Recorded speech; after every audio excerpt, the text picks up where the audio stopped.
ওনারা যেটা বলেছেন সত্যি যে ওনারা বলেছেন যে ডিসেম্বরের মধ্যে ইলেকশন হলে ভালো হয় এবং আমরা এখানে বলেছি এবং ওনারা বলেছেন যে এরকম আমাদের কথাবার্তার মধ্যে কিছু অস্পষ্টতা থাকে, কেউ কেউ আমাদের সরকারের কোনো কোনো উপদেষ্টা অন্যরকম কথা বলেন।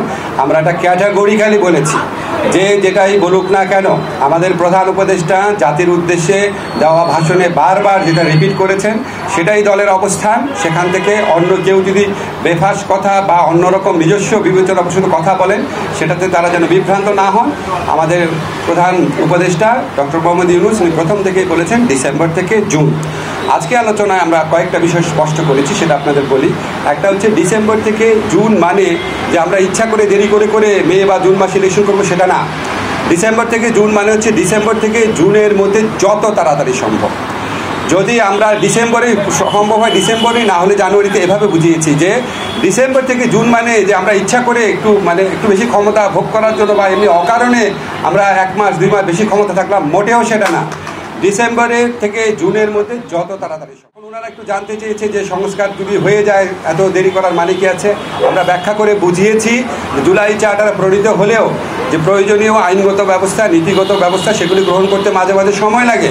যেমন একটা এক্সাম্পল দিয়ে বলেছি যে ডিজিটাল সুরক্ষা আইন, এটা আমরা 23 বার ড্রাফট করেছি বিভিন্ন অংশীজনের মতামত নেওয়ার জন্য এবং বেশ কয়েক মাস সময় লেগেছে। সেজন্য আমরা বলছি আমরা তো পিন পয়েন্ট করতে পারবো না জুলাই চার্টার পরিণত হওয়ার পরও কোন আইনটা কতদিনে হয়ে যাবে, কারণ আমরা তো অংশীজনের সাথে কথা বলবো, ব্রড কনসালটেশনের ভিত্তিতে করবো।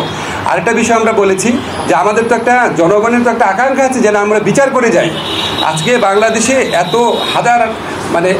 হাজারের বেশি তরুণ জীবন দিয়েছে আর প্রায় 50-60 হাজার মানুষ আপনার শারীরিকভাবে পার্মানেন্টলি ক্ষতিগ্রস্ত হয়েছে, চোখ হারিয়েছে। তাদের যে বিচারের যে দাবি, এটা তো এই গণ অভ্যুত্থানের অন্যতম প্রধান আকাঙ্ক্ষা আছে। তা আমরা যদি কোনো বিচার না করে যাই, কোনো বিচার না করে আমরা যদি ইলেকশন দিই, আমরা মানুষের কাছে এবং নিজের কাছে জবাব দেবো কীভাবে? ফলে শুধু ইলেকশনটা সংস্কার, নির্বাচন, ইলেকশনের ব্যাপারটা সংস্কার, বিচার এবং আমাদের সরকারের গৃহীত কিছু পদক্ষেপের উপর নির্ভর করে। এই জন্যই ডিসেম্বর থেকে জুন টাইমলাইনটা বলা হয়।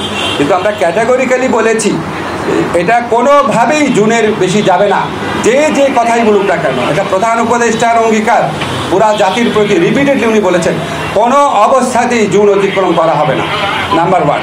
নাম্বার 2 হচ্ছে ডিসেম্বর থেকে জুন মানে হচ্ছে ডিসেম্বর থেকেই জুন, বাট এর মধ্যে যত তাড়াতাড়ি সম্ভব অযথা কালক্ষেপণের বিন্দুমাত্র চেষ্টা আমাদের মধ্যে থাকবে না। নাম্বার 3 হচ্ছে যতটা সম্ভব সংস্কার আমরা করে